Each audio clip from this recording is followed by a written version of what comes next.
Olá pessoal, sou Geraldo de Almeida, você está no meu canal e hoje eu estou recebendo aqui para comentarmos sobre a saúde da visão, Dr. Frederico Malta, ele que é oftalmologista, já com longa experiência, atuava antes em Belo Horizonte e agora temos a grata satisfação de ter o Dr. Frederico aqui em Lagoa da Prata, no edifício Dona Rita, onde tem a sua clínica.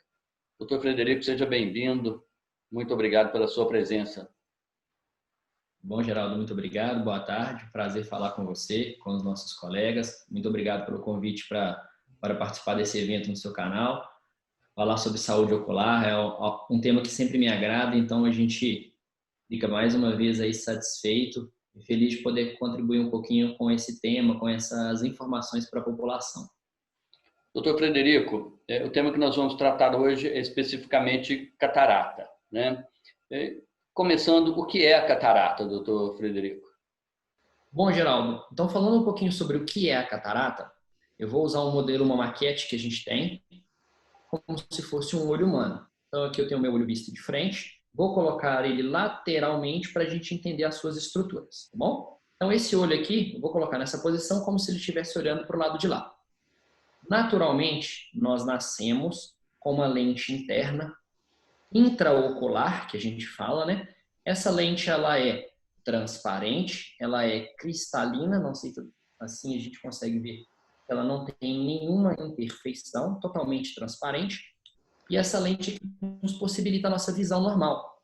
Essa lente, ela tem um grau para que a gente possa enxergar, e quando esse grau ele é insuficiente, a gente encaixa aqui fora de maneira externa um óculos e complementa a visão dessa lente, dando ao nosso olho 100% de visão, certo? Ok. Com o passar dos anos, com o passar da idade, essa lente interna que é transparente, ela deixa de ter esse aspecto e passa a começar a ficar opaca, amarelada. E agora essa lente amarela, na hora que esse paciente tenta enxergar pela pupila, por este buraquinho, a gente tem aqui dentro essa opacidade, essa dificuldade para enxergar, e a imagem, na hora que vai atravessar o olho, ela perde a sua definição nessa opacidade. Então, na hora que essa imagem é transmitida para o cérebro, ela chega embaçada. Isto é a catarata. Inicialmente, nós temos estágios onde ela tem essa opacidade leve, podendo chegar até uma opacidade completa. Esse paciente que a gente tem uma catarata total, nada passa por aqui e esse paciente passa a não enxergar absolutamente nada. Dentro da pupila, a gente consegue até perceber que ela está completamente tampada, completamente branca, como se fosse uma cortina. Por Okay? isso que o paciente diz que está com a visão embaçada e, naturalmente, é o que acontece. O paciente começa a notar, chega no consultório e fala assim, doutor, meu óculos já não está resolvendo, eu coloco e tiro o óculos, não estou percebendo diferenças. É justamente porque dentro do olho a gente começa a ter uma opacidade, começa a tampar toda a visão dele.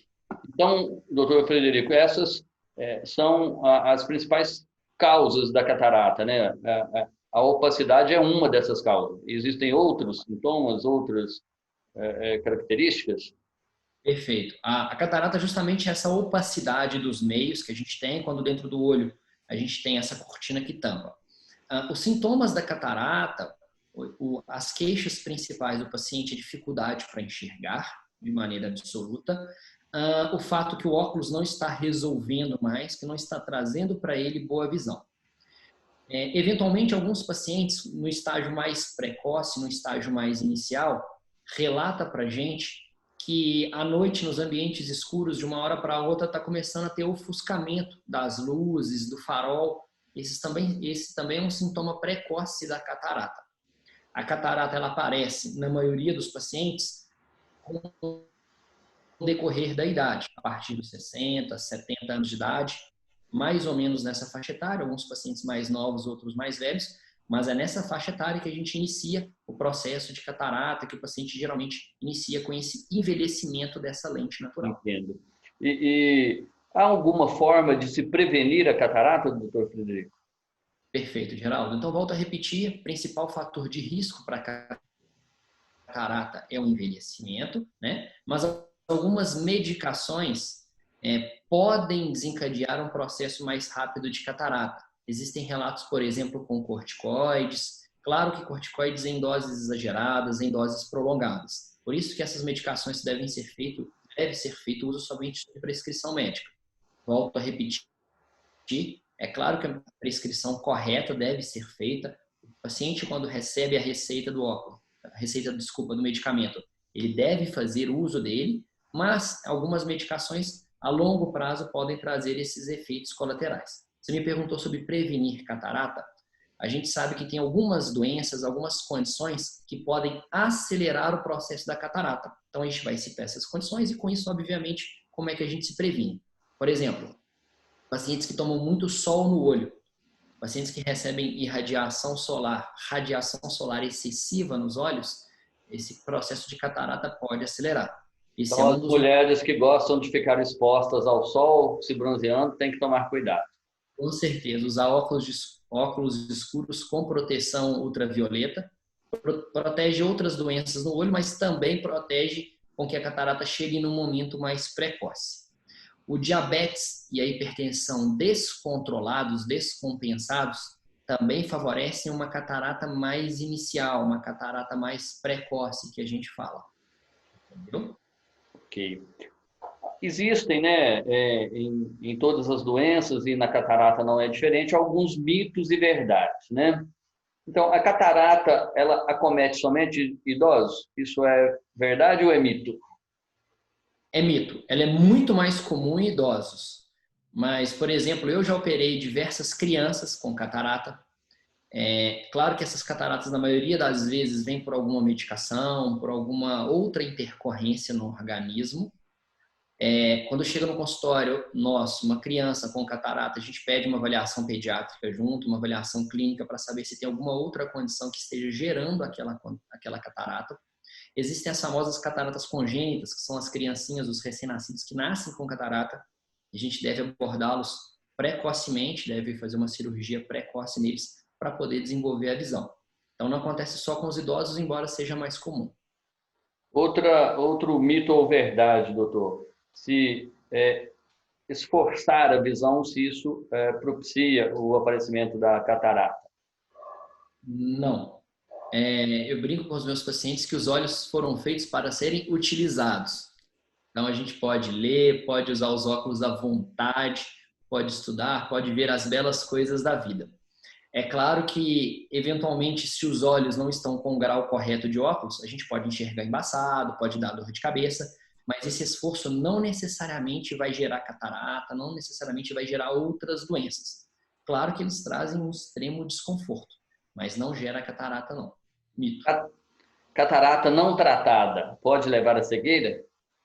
Com certeza. A catarata é um dos maiores motivos de cegueira no mundo. Claro que é uma cegueira reversível. Pegando o meu modelinho de olho mais uma vez, esse exemplo aqui de uma catarata avançada, onde a catarata está completamente branca, tampando toda a visão, esse paciente aqui, se eu perguntar para ele quantos dedos tem na minha mão aqui, ele não vai conseguir enxergar. Entendi. Ele enxerga apenas uns movimentos de vultos na frente dele. Um paciente nessa condição, ele não consegue pegar um copo de água, ele não consegue caminhar dentro de casa porque está com a visão toda tampada. É reversível? Só que essa catarata, nesse estágio aqui, completamente avançada, diferentemente desse estágio inicial, essa a gente tem uma dificuldade cirúrgica muito maior. A gente tem uma dificuldade muito maior para remover essa catarata, então é uma cirurgia que tem que tomar mais cuidados ainda. Por isso a gente recomenda a abordagem mais precoce. Doutor Frederico, falando em cirurgia, toda vez que se fala em cirurgia, há um certo temor. O senhor poderia explicar para os nossos ouvintes e para quem nos assiste como é o procedimento cirúrgico da catarata, se é uma cirurgia que necessita de anestesia geral, se é anestesia local, enfim, detalhar para nós o processo cirúrgico? Perfeito. Primeira coisa que eu falo com meus pacientes, o primeiro ato que eu explico a eles, é que a cirurgia de catarata é uma cirurgia rápida, mas que eu nunca chamo de cirurgia simples, porque a gente não deve menosprezar o procedimento. Explicando um pouquinho do que a gente faz, a gente vem através do olho, faz pequenas incisões nessas regiões, apenas 2. A incisão ela tem 2,4 milímetros, então ela é muito pequena. A gente entra por aqui, atravessa a pupila,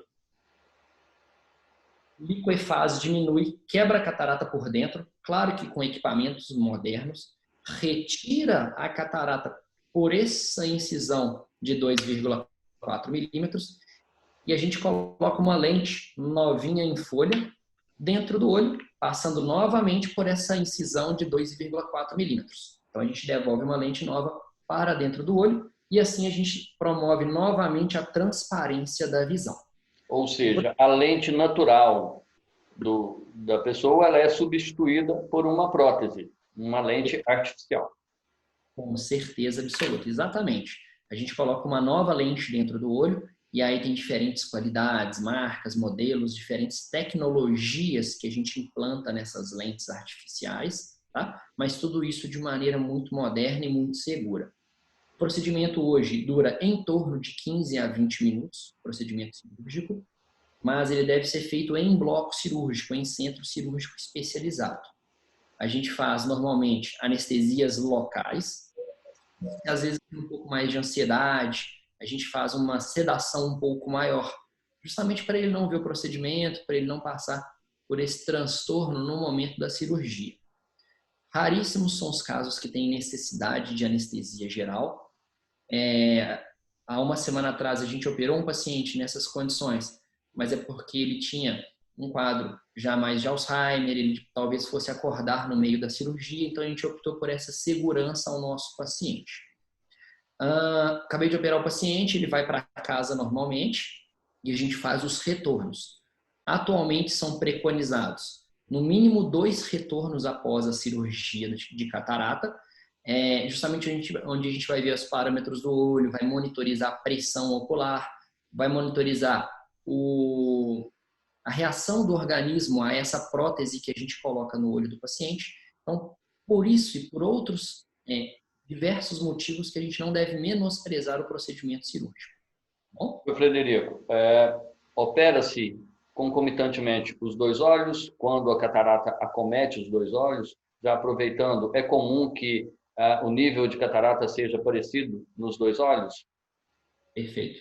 Na maioria das vezes, o nível de catarata é muito parecido, é muito próximo. Então, a gente, na maioria das vezes, indica a cirurgia de catarata para os 2 olhos. 99% das vezes, a gente opera o olho, um dos olhos, opera geralmente o pior olho, o pior por motivos da visão ou porque é mais difícil tecnicamente. Aguardamos a recuperação do primeiro olho e operamos o segundo olho. Então, eu falo com o paciente que geralmente ele precisa de 2 cirurgias, uma para um olho e uma para o outro olho sequente. Bom, normalmente não se opera os 2 olhos ao mesmo tempo, a não ser em raras exceções. Vou dar um exemplo só a título de curiosidade. O paciente tem uma condição cardiológica muito ruim, o paciente tem uma descompensação clínica grande. Então, para evitar com que ele tome 2 anestesias, isso a gente faz. Mas é uma coisa muito rara e muito esporádica, né? A gente deve fazer um olho de cada vez, na maioria das vezes, com a recuperação e com toda a tranquilidade cirúrgica. Doutor Frederico, para tratar da catarata, exclusivamente cirurgia? Exclusivamente cirurgia. Não existe nenhum medicamento ou colírio que a gente possa pegar a nossa lente natural, que está opaca, e devolver ela à transparência. Somente removendo a catarata e implantando uma lente, uma prótese nova, para poder devolver a visão ao nosso paciente. Doutor Frederico, para encerrarmos, eu queria que você deixasse o seu contato para quem se interessar por cuidar da visão e gostaria também de te pedir para deixar uma dica de cuidados com os olhos para as pessoas que nos assistem. Perfeito, Geraldo. Bom, a dica que eu gosto de dar para os pacientes é uma dica geral de saúde, uma dica que também vale a saúde ocular. Todos nós temos preocupação com a manutenção da nossa casa, manutenção eventualmente do nosso veículo, fazemos manutenções preventivas. Então, a gente precisa também pensar na manutenção da nossa máquina mais importante, que é o nosso corpo humano. Então, frequente ao médico regularmente, frequente ao oftalmologista regularmente. Lembre das crianças que podem desenvolver cegueira precoce. A partir da primeira consulta, a gente fala para o paciente, fala, olha, o seu olho está tudo bem, você pode acompanhar a cada 1 ano ou a cada 2 anos, de acordo com a condição de cada um. mas não esqueça do seu organismo que talvez a gente pode deixar passar despercebido e é a máquina mais importante que com certeza cada um de nós tem. Bom, além disso, seguir as recomendações médicas, tomar os cuidados necessários, associado a toda essa condição clínica, a gente consegue uma visão boa, uma visão de sucesso. Existem doenças que podem aparecer e quanto mais precoce elas forem tratadas, maior sempre é a nossa chance de sucesso, não é? Os meus canais, pode falar, desculpa. Ótimo, ia te lembrar para deixar o contato. Beleza. Bom, os nossos canais de atendimento, o meu Instagram e Facebook é Dr. Frederico Malta, meu telefone de contato é o 3261-9810. A gente também tem uma central de marcações pelo WhatsApp, que é o 9954-7764. O DDD todo mundo já conhece, é o nosso DDD 37. Tá bom?